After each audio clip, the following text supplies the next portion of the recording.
Je me mets Bonsoir Alexandre, ici. tu te mets où tu veux.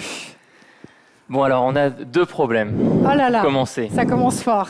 Il paraît qu'il y avait une surprise. Il m'a dit, tu verras, il y a une surprise au début. Je me réjouis. Non, mais le premier, c'est que je vois que de la nourriture a commencé à être servie. Et donc, je sais que je vais devoir me battre pour l'attention face, pour le moment, à du beurre et des Toblerone. Donc, pour le moment, je suis encore assez confiant. Mais si les cuisiniers, là, vous continuez d'amener du pain, etc., je sais comment ça va finir. On va pas être copains. Alexandre, on n'a même pas parlé du vin. Donc, Et je vais pas parler du vin. Ouais, voilà. Et après, le deuxième problème qu'on a, c'est qu'on est tous has-been. Et moi, bon, j'ai 36 ans, donc maintenant je commence à penser à la crise de la quarantaine, mais je vous explique pourquoi on est has-been. Là, on vient de faire un petit apéro networking. Moi, j'ai rencontré des gens géniaux, sympas. J'ai reçu qu'une seule carte de visite. De qui? Le petit Liam, de 15 ans, qui a joué de la musique. On parle... Non mais c'est ça qui est incroyable parce que c'est un événement, moi j'adore le thème de l'événement, c'est un sujet qui me passionne, la santé, l'énergie de l'entrepreneur. On n'est pas là pour faire des rencontres professionnelles. Mais le petit Liam, lui... Il a tout compris. Il m'envoie sa carte de visite sur laquelle il y a un petit QR code que j'ai scanné qui renvoie vers son Instagram. 15 ans. Moi je forme des entrepreneurs, c'est l'avenir. Je peux pas le former quoi. Enfin j'ai rien à lui apprendre. Ça c'est un problème pour le business en fait. Ouais, exactement. C'est ça que tu es en train de nous dire. Quand je disais que tu étais multi-entrepreneur, c'est vrai que tu me disais tout à l'heure que ton rêve d'enfant c'était d'être journaliste.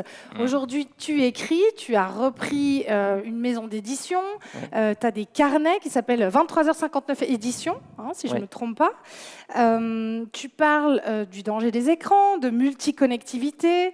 Tu as aussi écrit un truc qui s'appelle « On vous vole votre attention ». Non, je l'ai édité celui-là. Tu l'as édité, pardon, excuse-moi, moi je te rajoute des trucs. C'est bien, c'est pas mal. Auteur de livres, journaliste podcast, le podcast Métamorphose, qui est le premier podcast en France dans la catégorie bien-être et spiritualité. Et si tu es aussi spécialisé sur la question, je l'ai dit tout à l'heure, c'est parce que le burn-out, toi, tu y es passé. Ouais, donc en fait, moi, pourquoi le sujet de la santé des entrepreneurs m'a intéressé? Peut-être premièrement parce que j'ai jamais été salarié. J'ai créé ma première boîte, j'avais 19 ans. J'en ai créé une deuxième à 20 ans. Ces deux premières entreprises n'ont pas fonctionné.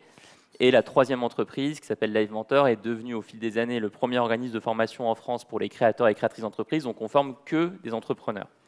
Et aujourd'hui, c'est une entreprise qui a accompagné 34 000 personnes, que je co-dirige avec mon associé Anaïs. C'est une boîte où on a 85 salariés et 150 mentors freelance qui travaillent avec nous et qui accompagnent les personnes qui suivent nos formations.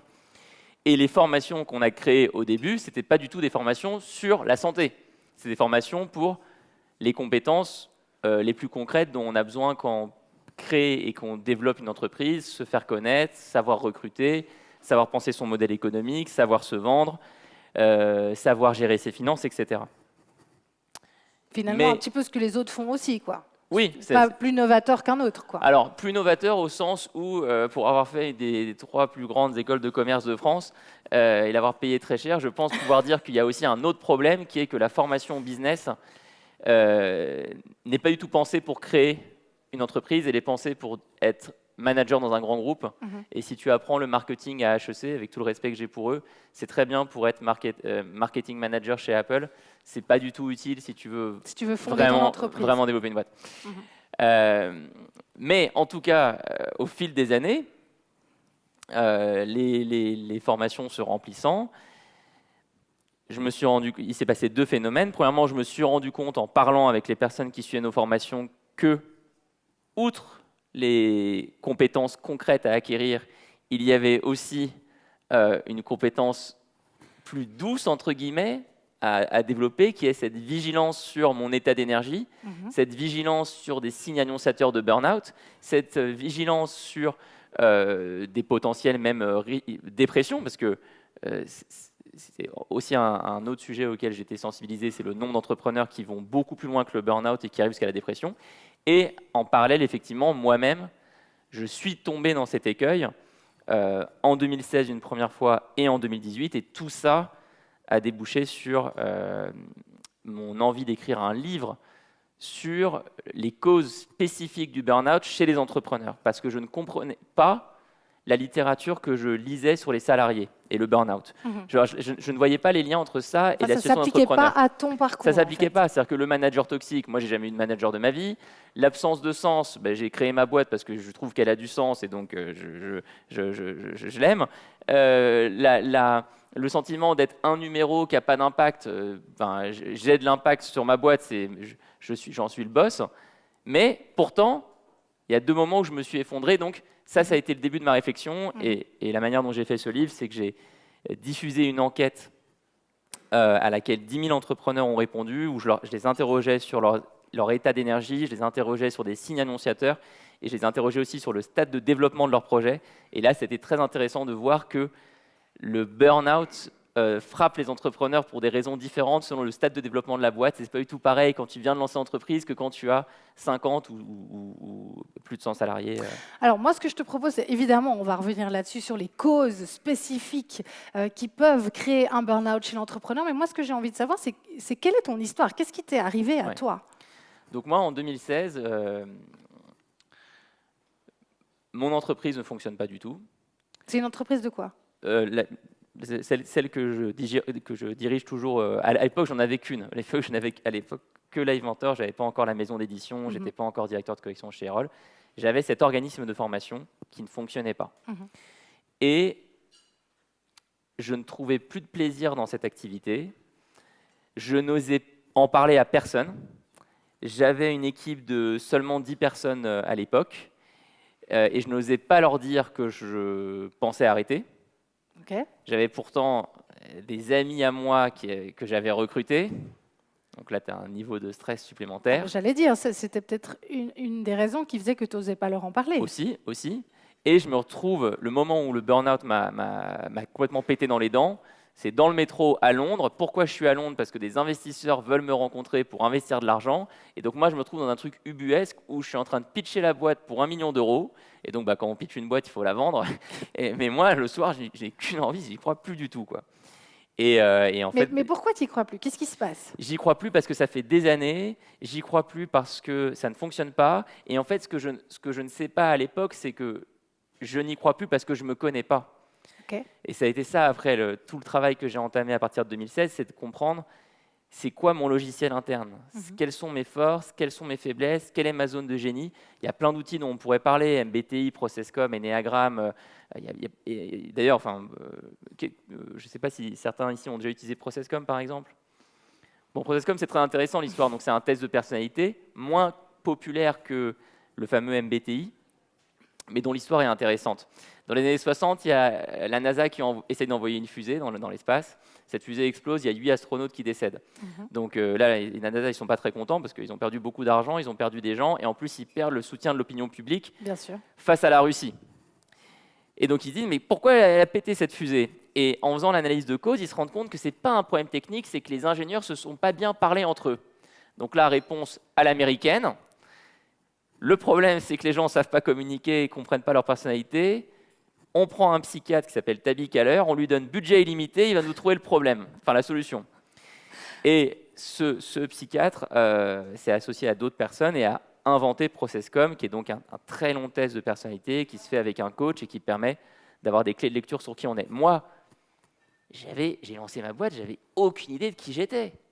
Mais tu étais jeune aussi. J'étais très jeune. Et donc, j'étais très inconscient. Et donc, je ne savais pas que certaines tâches comme la planification, la modélisation, le recrutement, le management, c'était horrible pour moi. Et ce n'était absolument pas ma zone. Et il m'a fallu, après pas mal d'années et l'aide de différents spécialistes pour comprendre que j'avais un profil beaucoup plus créatif et me réorienter au bon endroit. Donc, c'est ça aussi le sujet du burn-out, c'est que quand il te tombe dessus, ce que tu vois, c'est très simple, tu n'as plus aucune énergie physique. Donc, tu es dans ton lit et tu ne veux pas te lever.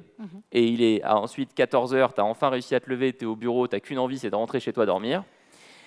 Tu n'as plus d'énergie cognitive.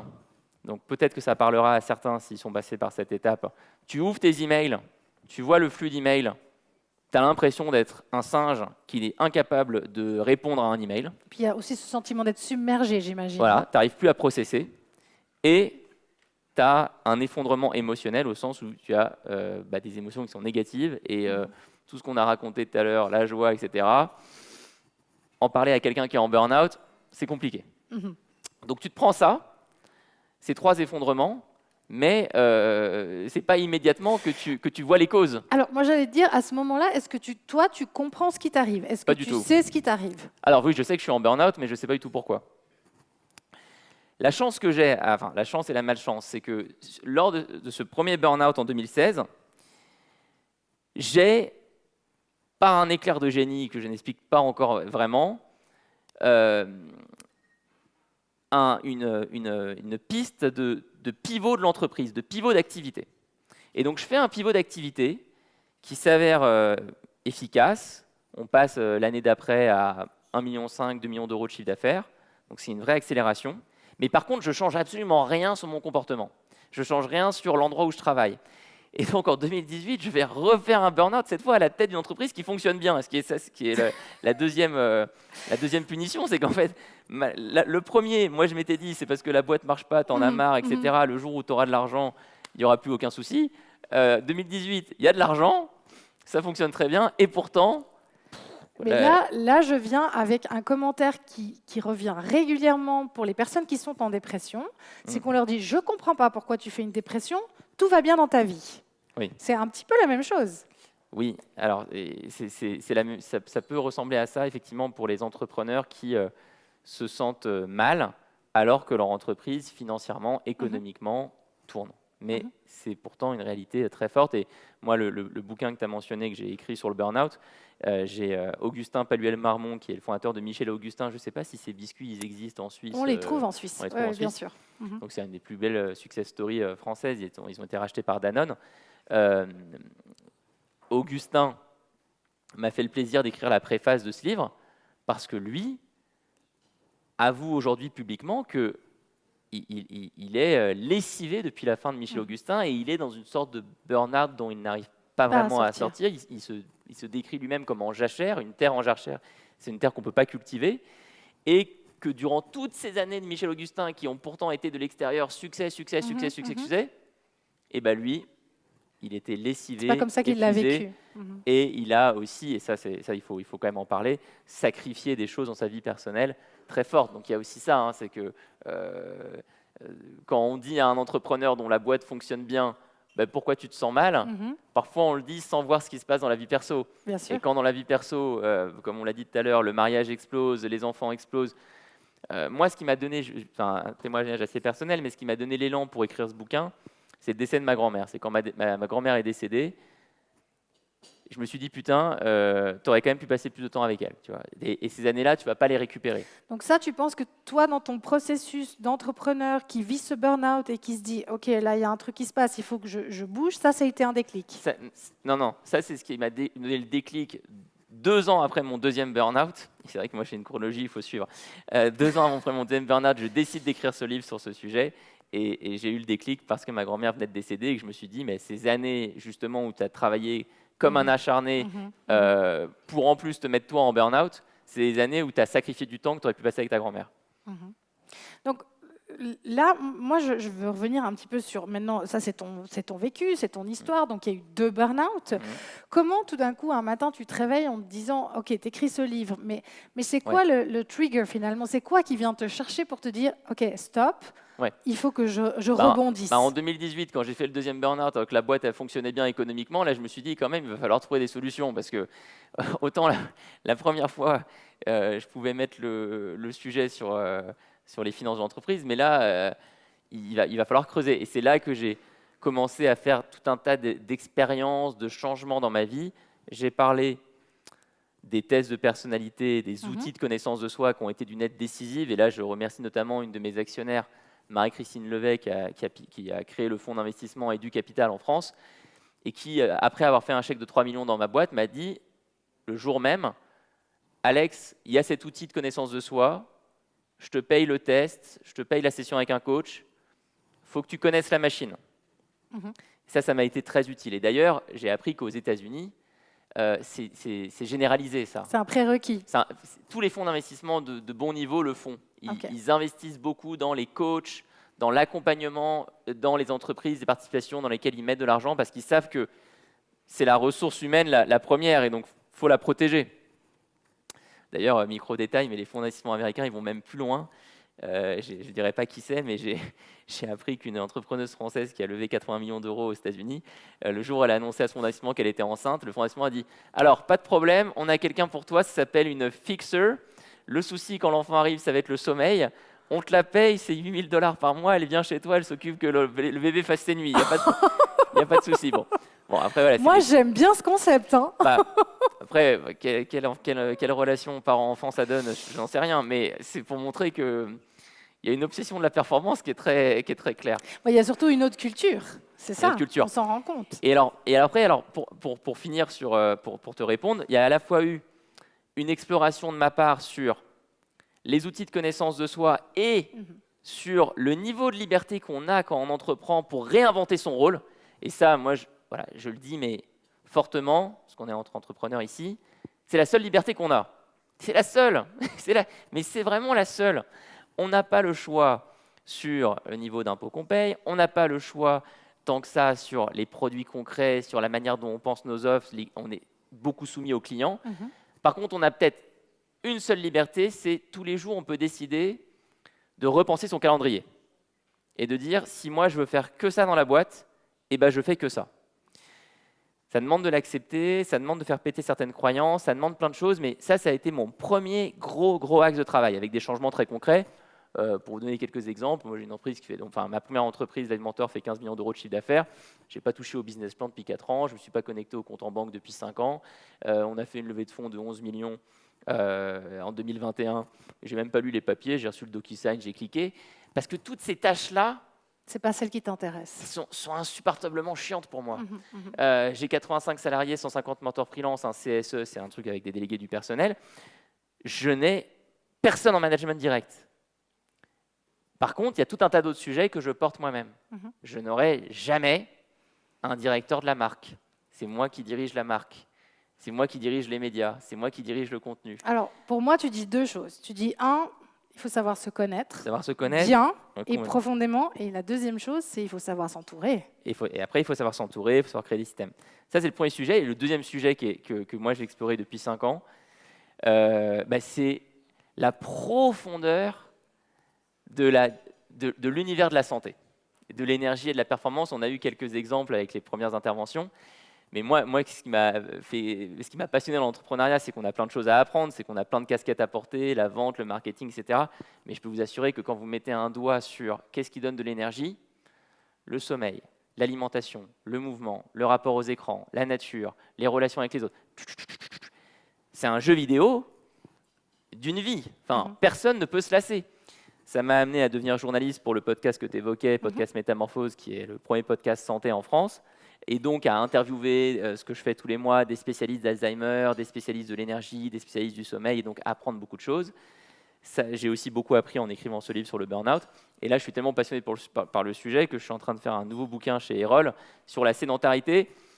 Alors malheureusement, vous voyez là, c'est catastrophique parce qu'on est tous assis. Bon, donc ça, c'est pas bon du tout. On a bougé un peu tout à l'heure. On a bougé un petit peu tout à l'heure, mais voilà, c'est pour te dire à quel point ce deuxième univers, la santé, j'invite tous les entrepreneurs à mettre leur nez dedans. Vous allez apprendre tellement de choses. Il n'y a pas de recette miracle, il n'y a pas de recette magique. Et il y a aussi beaucoup de charlatans et beaucoup de vigilance à avoir sur ce qui est raconté et sur la différence entre vraie science et pseudoscience. Mais c'est le jour et la nuit. Enfin, moi, je suis retourné par certaines découvertes et par les résultats de certaines modifications sur mes routines. Quand je faisais des burn-out avec une seule entreprise et que maintenant j'en ai 4, je me dis, mais quelle chance j'ai eu de tomber sur des personnes qui m'ont montré sur quel bouton il fallait tourner. Exact. Alors, tu parlais justement de découverte. Moi, je me suis penchée un peu sur la question de la santé mentale, spécifiquement pour l'entrepreneur, parce que c'est vrai que la santé mentale, c'est aussi un sujet qui est devenu un sujet de société, mais assez récemment. Jusqu'à il y a peu, on ne parlait pas de ça, c'était tabou, et encore plus pour l'entrepreneur. Et j'ai trouvé les résultats d'une étude canadienne qui dit, par définition, les entrepreneurs sont plus à risque en termes de santé mentale, parce que ce qui les pousse vers la réalisation de leur projet, c'est aussi ce qui peut les tirer vers le bas. Et voilà les chiffres.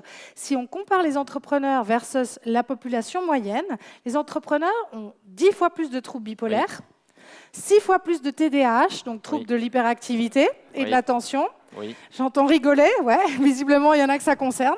3 fois plus d'abus de substances, drogue, alcool, j'en passe et des meilleurs, et 2 fois plus de dépression. Oui, c'est l'étude de Freeman que j'ai beaucoup consulté pour écrire Entreprendre et surtout être heureux. Mais oui, et tu peux pas imaginer moi le nombre de messages que j'ai reçus depuis la publication de ce bouquin, d'entrepreneurs dont je dirais pas les noms, mais parfois très connus médiatiquement et qui effectivement consomment des substances et sont dans un état de mal-être profond. Et c'est pour ça que j'ai voulu essayer de comprendre mais quelles sont les causes spécifiques aux entrepreneurs, quels sont les signes avant-coureurs qui peuvent nous permettre de réagir. Moi, je ne pense pas du tout être immunisé face au burn-out toute ma vie. Je pense absolument pas l'être. Tu penses que ça peut t'arriver encore? Je pense que ça peut complètement m'arriver et c'est pour ça que je veux agir en prévention et développer un système qui fait qu'avant de chuter, tu vois que la chute arrive. Parce que le problème, c'est toujours pareil. Moi, les 2 premiers, si je refais le fil, il y avait plein de signes avant-coureurs qui auraient pu me mettre la puce à l'oreille, sauf que j'étais pas... Mais tu n'avais pas cette conscience. J'étais pas alerte. Moi, je te donne encore quelques chiffres que tu dois connaître. Je vous les donne surtout à vous. Selon un article de Forbes paru en juin 2024, 54% des entrepreneurs considèrent la santé mentale comme un tabou. Donc déjà, on a un souci, c'est-à-dire qu'on ne communique pas sur cette thématique-là. C'est une difficulté à reconnaître les luttes émotionnelles parce qu'on a cette peur d'être perçu comme faible. Et puis, un autre chiffre qui est quand même franchement qui fait peur. Selon une étude indépendante menée par Founder Reports, 87%, plus de 87% des entrepreneurs sont confrontés à au moins un problème de santé mentale au cours de leur carrière, que ce soit dépression, épuisement professionnel, anxiété, mauvais équilibre entre vie privée et vie professionnelle et troubles du sommeil. Oui. Ben oui. Et en France, c'est un Français sur 3 qui prend des somnifères pour dormir. Ouais. Donc, alors, on se retrouve avec ces chiffres-là, et on se dit, OK, le champ d'action, il est vaste. Oui. Et on n'est qu'au début de la prise de conscience et du fait qu'on en parle. Donc, on agit comment et qu'est-ce qu'on fait? D'abord, on comprend les causes. Alors moi, ce qui m'a le plus bluffé dans les résultats de l'étude, c'est de voir à quel point les causes différaient selon le stade d'avancement du projet. Ce qui met les gens en burn-out au tout début de la création d'entreprise, c'est la peur de l'échec. J'ai peur de ne pas y arriver, j'ai peur de revenir devant mes amis, devant mes proches et de dire « j'ai pas réussi ». Et ça, cette crise, elle est terrible. Elle génère du stress, de l'anxiété, etc. D'ailleurs, définissons peut-être la différence entre stress et anxiété. Le stress, c'est une réaction à un stimuli extérieur. L'anxiété, c'est quand vous commencez à vous sentir mal, vous ne savez pas pourquoi.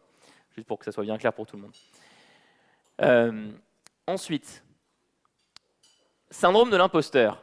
Ah, ça c'est assez connu, ça. Mais ça arrive à beaucoup de monde, hein. Pas que les entrepreneurs. Oui. Ce qui ressort de l'étude, c'est j'ai lancé ma boîte, ça marche, mais je ne suis pas sûr que ça va être pérenne, je ne suis pas sûr que ça soit viable. Je me suis fait un nouveau cercle, un début de cercle social qui sont les entrepreneurs, et j'ai extrêmement peur de le perdre. Et là, il faut aller creuser. Je donne plein de différents outils dans le livre, notamment le désir mimétique de René Girard. Mais il faut comprendre à quel point on est des animaux sociaux et donc on a des désirs similaires aux gens qui nous entourent. Et donc le jour où on commence à avoir un cercle qui est d'entrepreneurs et pas de salariés, on veut absolument avoir la même chose qu'eux, ce qui génère un autre signe avant-coureur qui est la comparaison excessive. Appartenir à ce cercle. Et la comparaison excessive qui est terriblement accélérée par les réseaux sociaux aujourd'hui, parce que je peux aller regarder les comptes de n'importe quel entrepreneur et avoir un niveau de voyeurisme sur sa vie, mais sur les aspects positifs de sa vie qui est absolument énorme. Et après, moi, un autre signe que je voulais absolument creuser, c'était l'obsession du détail. Et là, ça éclate chez les dirigeants qui ont des salariés. Alors explique-nous, c'est quoi pour toi l'obsession du détail? Micromanagement, je revois tous les emails, je ne fais confiance à personne, j'ai besoin de tout rechecker. Je me retrouve dans des situations ubuesques où j'ai recruté des gens, mais je me retrouve à plus bosser qu'à l'époque où ils n'étaient pas là. Et je les ai recrutés, mais en fait, je suis tout le temps en train de faire ce qu'ils font. Oui, mais ça, c'est parce qu'on ne veut pas déléguer, parce qu'on n'ose pas faire assez confiance. Alors oui, mais je suis parti de ce point de départ-là, et ce que j'ai découvert en creusant, c'est que ce qui nous a amené à être un dirigeant, ce qui nous a amené à réussir, c'était d'être obsessionnel du détail. C'était de commencer seul et de faire les choses à un niveau d'investissement qui fait la différence par rapport aux autres options disponibles pour les clients, les utilisateurs, etc. Sauf que ce que je ne me rends pas compte, c'est que ce qui m'a amené là où j'en suis va me couler complètement si je ne change pas.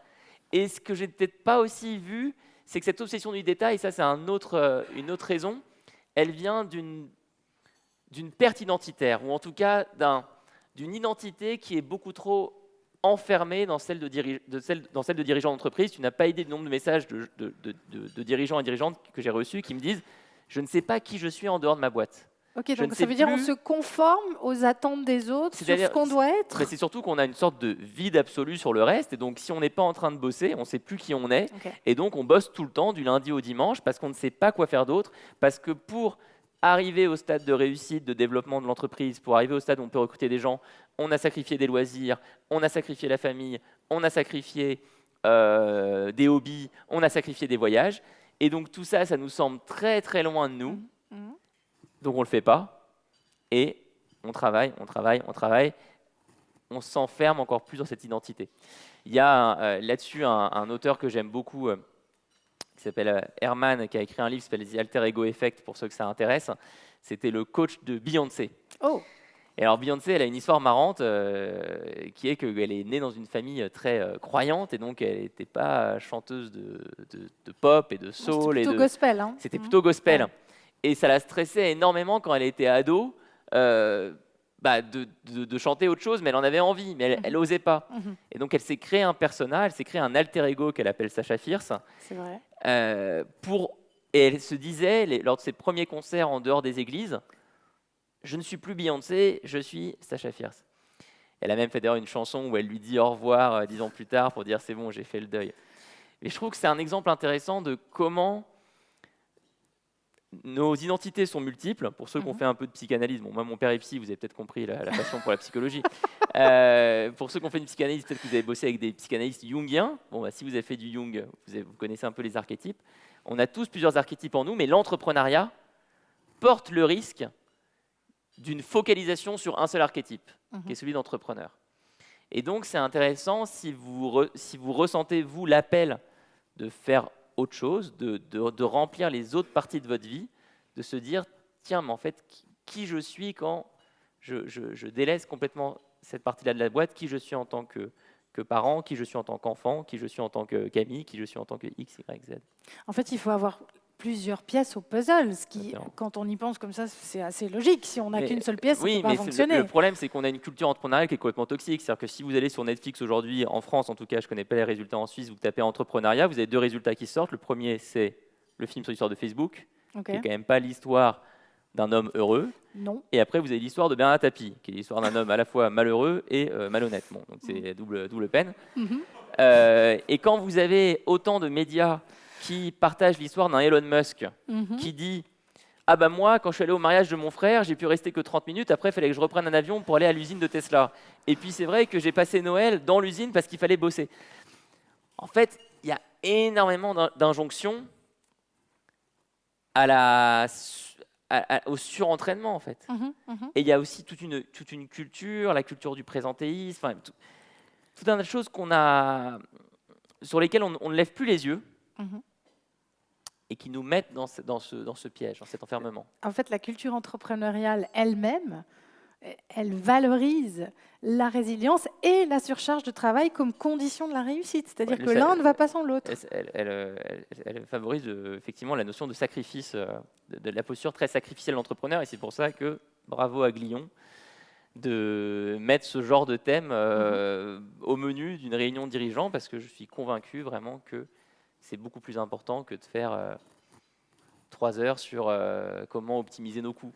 Mais finalement, ce message qui est passé, c'est que l'entrepreneur, celui qui réussit, c'est celui qui se sacrifie. Et si on ne le fait pas, on va considérer que le gars, ou le gars ou la femme, évidemment, ne se bat pas complètement ou assez pour son entreprise. Or, c'est faux. Mais ça, c'est très intéressant d'aller écouter ce que disent les sociologues ou les philosophes là-dessus. Moi, dans le cadre de ce livre, je suis allé parler avec Nicolas Marquis, qui est un sociologue français qui a écrit beaucoup sur la religion de l'individu volontaire. La religion de l'individu volontaire. Qu'est-ce que ça veut dire? Ça veut dire qu'on est passé d'une société où la réussite, c'était une question de chance, une question de destin, une question de est-ce que les dieux sont avec moi ou pas. Il y a un siècle, il y a 150 ans, on pensait comme ça. Aujourd'hui, sous l'influence majeure des États-Unis, une branche du développement personnel, qui est la branche adlérienne pour les plus curieux, pousse énormément cette religion de l'individu volontaire. Si tu veux, tu peux. Point barre. La notion de collectif n'existe plus. Sans rentrer dans un débat politique, les résultats de l'élection présidentielle américaine illustrent aussi ça. Et il y a un problème ici. Il y a un problème fort qui est que non, il ne suffit pas de vouloir pour pouvoir. Il y a des contextes, il y a des environnements, il y a des histoires personnelles différentes, il y a des contextes familiaux différents, il y a des environnements différents. Et donc c'est là où je crois aussi beaucoup à comment est-ce qu'au niveau collectif, au pluriel, on peut créer des espaces d'entraide. Et d'ailleurs, pour faire encore une micro-digression, moi, ma première passion dans l'enseignement, parce que je n'ai créé que des entreprises dans ce vaste monde qu'est l'éducation, ma toute première passion, c'était le soutien scolaire, à savoir les cours académiques. C'était la première activité de Live Mentor d'ailleurs, avant qu'on forme des entrepreneurs. Et dans ce monde de la recherche sur comment les enfants apprennent, il y a une étude qui est très célèbre, qui s'appelle l'étude du psychologue Bloom, qui s'appelle The Two Sigma Problem. Alors qu'est-ce que c'est cette étude? Ils ont pris un groupe d'élèves avec un cours magistral, un groupe d'élèves avec un cours magistral mais une validation des acquis, et un groupe d'élèves avec un prof particulier pour chacun. Two Sigma, donc c'est 2 écarts types. Un élève que tu fais passer dans le groupe 3, il arrive directement dans le top 2% des élèves. Dès qu'il a quelqu'un qui peut lui faire un feedback personnalisé, avoir une conversation. Pourquoi c'est Two Sigma problème? Parce qu'on ne sait pas comment généraliser ça. On ne sait pas. On n'a pas les infrastructures, on n'a pas les profs, on n'a pas. Alors si, on a peut-être, et une piste qui est envisagée dans certains pays, qui est de dire, mais en fait, tous les lycéens, on les force à donner des cours aux collégiens. Et certes, ils ne seront pas aussi forts que les profs, mais ils peuvent faire quelque chose. Et en fait, moi, j'extrapole ça bien au-delà de ces histoires de soutien scolaire et d'académique.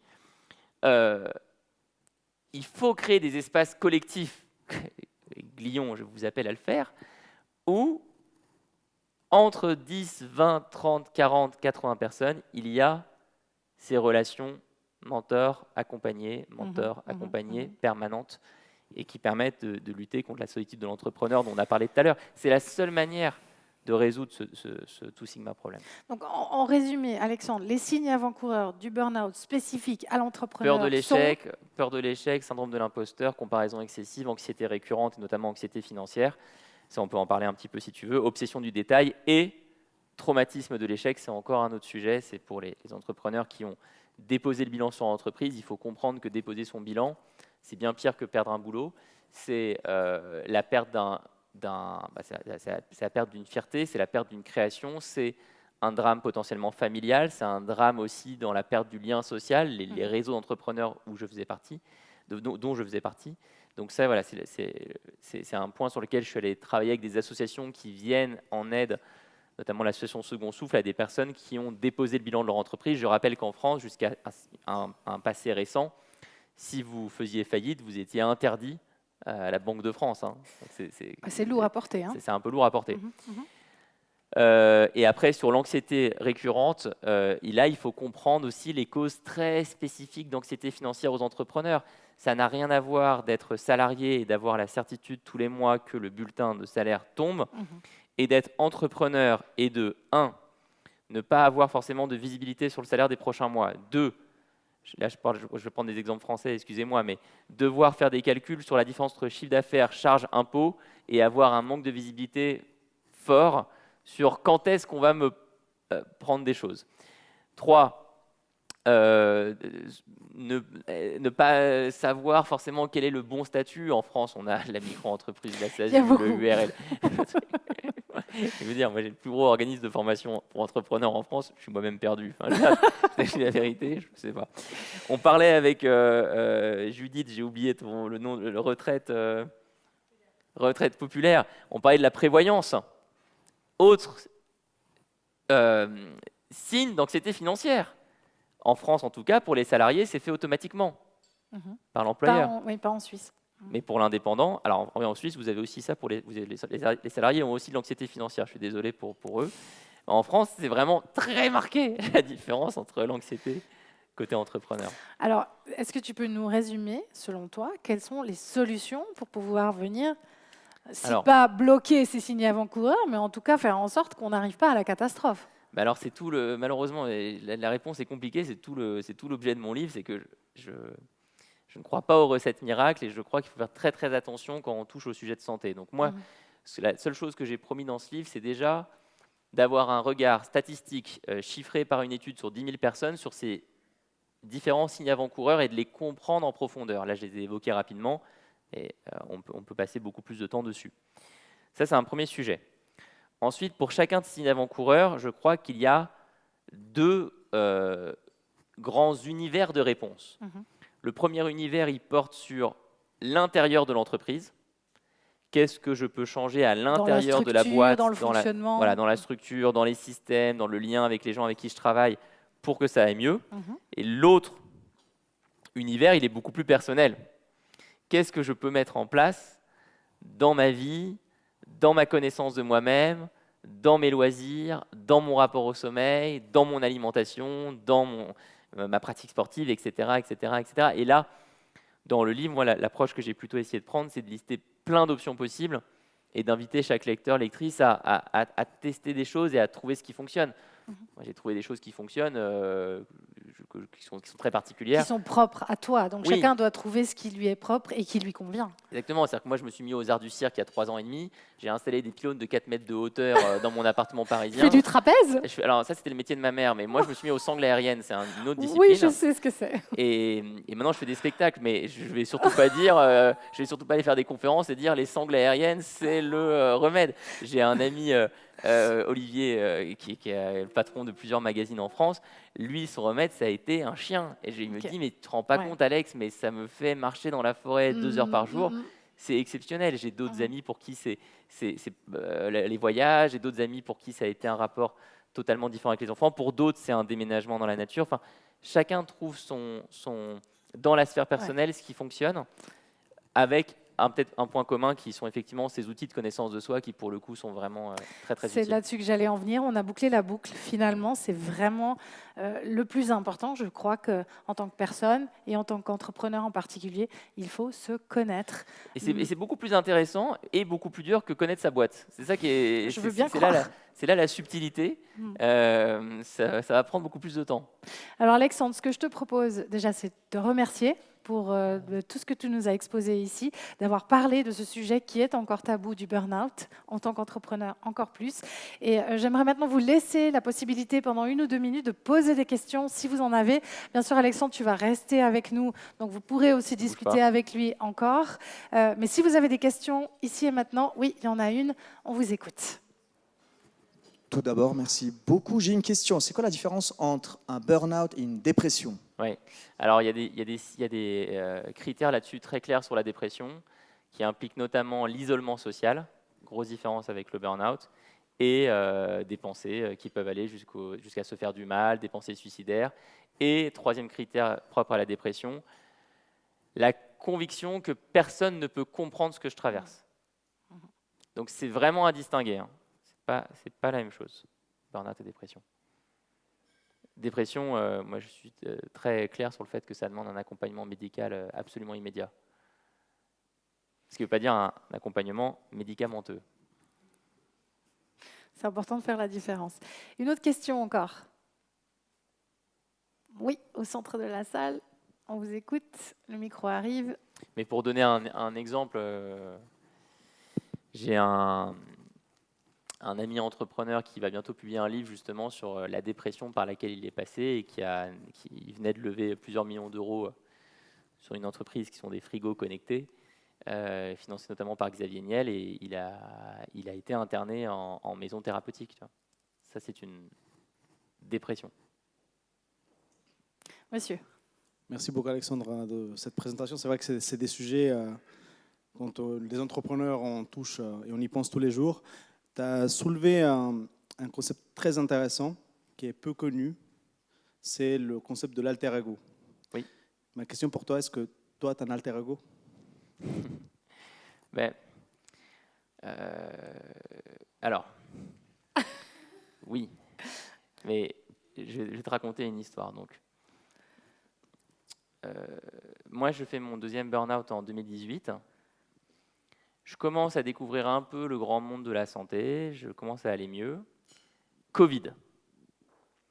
Je vis ultra mal le premier confinement. C'est terrible. Et parce que je ne me connais pas encore assez bien. Je ne sais pas à quel point je suis hyper extraverti. J'ai un besoin de relations sociales très fort. Donc je ne comprends pas trop ce qui m'arrive, mais fin du premier confinement, je m'étais confiné à la nature, c'était plutôt sympa. Je rentre à Paris, et Paris à l'époque, c'était terreur. Les gens sont à moitié confinés, mais personne ne se parle. Et là, je commence à faire des crises d'angoisse le soir, je n'arrive pas à dormir, etc. Et ce qui m'a sauvé, c'est que je me suis dit, il faut que tu te barres. Et ça, normalement, il ne faut pas trop le dire quand c'est filmé, mais l'avantage quand on est entrepreneur durant le Covid, c'est qu'on peut se faire des attestations de déplacement à soi-même. Et j'ai commencé à voyager, et je rencontre des artistes de cirque, et je l'ai mentionné, c'était le métier de ma mère. Et moi, je cherchais une activité depuis longtemps sportive, mais je n'arrivais pas à la trouver. Je voulais faire du sport en dehors de ma boîte. Et je rencontre des artistes de cirque et ils me disent « Écoute Alex, mais faut que tu viennes à New York, nous on est tous basés à New York, viens vivre avec nous là-bas. » Je débarque à New York. Le problème, c'est le visa. Tu peux avoir un visa de touriste, c'est 3 mois. Donc, 3 mois, ça passe très vite. Donc je regarde les autres options pour avoir un visa. Le visa investisseur, il faut mettre 200 000 €. À l'époque, je ne les ai pas. Après, il y a le visa employé. Mais moi, je ne vais pas aller postuler pour faire un CDI chez Google. Après, il y a le visa où tu épouses quelqu'un. Alors, j'ai envisagé, mais heureusement, je n'ai pas ouvert la porte. Et là, une amie qui est jordanienne, et donc eux, ils ont l'habitude quand même de faire des trucs un peu filous sur les visas, elle me dit « Mais Alex, tu devrais être étudiant. Trouve-toi un truc pour étudier. » Et je vais sur Google Maps, je tape école, et il y a une école de danse classique qui pop juste en dessous de Central Park. Et je vais sur leur site internet et je vois qu'il y a le visa F1, visa pour les étudiants étrangers. Je vois les critères, je vois le prix de l'école mensuelle, 250 €. Quand tu vois le prix de l'avocat pour n'importe lequel des autres visas, c'est 20 fois ça. Je me dis, bon, j'ai rien à perdre. J'envoie un mail, bonjour, c'est un peu particulier ma démarche, mais voilà, je postule pour être étudiant. J'ai jamais fait de danse de ma vie, jamais fait de danse classique. Je pourrais vous baratiner, mais la vérité, c'est que je suis chaud pour venir au cours, mais je cherche un visa, quoi. Et puis là, c'est la magie des Américains, c'est qu'ils ont pas mal de défauts, mais surtout à New York, ils font confiance à tout le monde. C'est-à-dire que tu arrives, il te manque tes 2 jambes, tu leur dis que tu veux battre Usain Bolt, ils vont te dire, mais il n'y a pas de problème, genre, on y croit. Et ils y croient vraiment. Et donc, cette personne me reçoit et me dit, bon, t'es marrant et tout, en plus, tu as monté un organisme de formation en ligne, et nous, avec le Covid, on a dû s'y mettre un petit peu et on ne sait pas faire, donc on va faire, we're gonna make a deal, tu vois, ça c'est très américain, genre on va faire un accord, on te prend, tu payes l'école, il faut que tu viennes 18 heures par semaine faire ta danse classique, tu te mets au fond parce que nous, nos élèves, c'est que des japonaises qui font de la danse depuis 4 ans, donc tu vas vraiment être nul, donc il ne faut pas que tu les embêtes, et en échange, de temps en temps, tu nous expliques comment faire les histoires de formation en ligne. Et ça, c'est confrontant. C'est-à-dire que le premier cours, en plus, anecdote marrante, j'arrive dans le vestiaire. Avant, j'étais allé acheter des chaussons et tout. Et le directeur fait « Yeah, it's our new student from France ». Alors, toutes les japonaises, elles sont là. La France, le ballet. Mais genre, elles pensent que je suis une star mondiale. Alors, au bout de 5 secondes, elles ont compris l'énorme arnaque, l'énorme imposture. Mais ça a été incroyable. Donc, je suis resté quasiment 1 an là-bas. Et évidemment que les premières semaines, c'était aussi dur que remonter une boîte. J'étais nullissime. Alors, les cours duraient 90 minutes. Au bout de 60 minutes, moi, je m'en allais. Enfin, tranquillement, quoi. Je prenais mon sac et je partais. Mais ça m'a conforté dans l'idée que si tu veux construire d'autres identités, d'autres alter ego, il faut aller te mettre dans des univers radicalement différents du tien. Il faut aller voir des gens qui sont méga passionnés par le sujet, tu plonges dedans et tu te mets... tu es le plus nul de la classe. Il faut être le plus nul. Et là, si tu es le plus nul, tu vas apprendre beaucoup. Et tu vas voir qu'au final, en toi, il y a des choses qui résonnent. Alors, je suis clairement pas devenu... Là, ne me demandez pas de faire du ballet. Mais j'ai quand même réussi à faire 2-3 trucs. Et puis surtout, ça m'a amené vers d'autres découvertes, ça m'a amené vers plein de choses. Et je suis super content d'avoir découvert ce monde. Et en tout cas, ce qui était certain, c'est que quand j'allais à ces cours-là, je ne pensais pas à ma boîte. Et moi, ça, je ne l'ai pas dit, mais dans les signes avant-coureurs du burn-out, j'ai connu de 2012 à 2017, je pense, 2018, des années où tous les jours, ma première pensée au réveil, c'est ma boîte. Et tous les jours, ma dernière pensée quand je me couche, c'est ma boîte. Et ça, je veux plus que ça réapparaisse. Ça, c'est pas la vie que je veux mener. Et donc, pour aider le mental à passer à autre chose, il faut identifier les activités qui te font passer à autre chose. Pour le coup, danser là-bas, t'as pas l'opportunité, tu vois. C'est aussi pour ça qu'on a beaucoup d'entrepreneurs qui se mettent au sport extrême, le marathon, le trail, etc. Ça vient de là, c'est que le corps porte en lui la possibilité de déconnecter. Tout à l'heure, le sexe a été mentionné, mais bon, le sexe, il faut être deux, donc c'est le sport, en tout cas, on peut le faire seul. Donc, allez faire de la danse classique. Voilà, donc on a découvert ton alter ego. Mesdames et messieurs, c'était Alexandre Dana. Merci beaucoup. Merci.